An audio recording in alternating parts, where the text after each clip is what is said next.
Yeah, thanks, Evan. And I have to say, I'm hugely proud to be with you today. And you must be hugely proud of yourselves, because this has been a real long struggle. It's 20 years since I was in this hall, and the last time it was with the cabin crew from Ryanair, but they were with SIP2, who had sorry, not the cabin crew, yeah, the baggage handlers.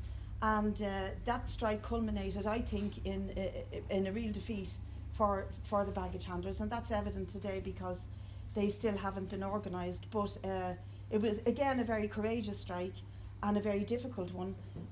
However, I feel that this time round, particularly because you are being led by a very sound thinking group of people, but also that because there's a bit more exposure of the issues at stake here, and it's also got that international aspect to it, that you're going to be joined by pilots in other countries like Sweden, Spain, Portugal, etc.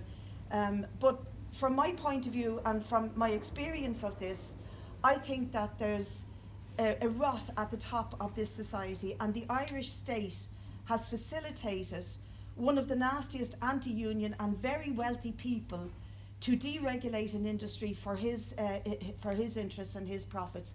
But the people who suffer ultimately are the people who work for that company, and that's you guys, men and women who work for Ryanair. And so to organise yourselves and to fight back against them is so important, and it's inspirational not just in terms of this company but across the industry, because it is deregulated, it is dangerous, and it is a free-for-all in the airline industry in this country. And you have your own battle with your company, but there is a bigger picture out there that dominates it. Now, I'm in the Oireachtas and we try to change laws, but it's, we're pushing a boulder up a hill. It's very, very difficult. Even last night there was a piece of legislation passed on banded air contracts that really is very, very poor legislation to defend workers.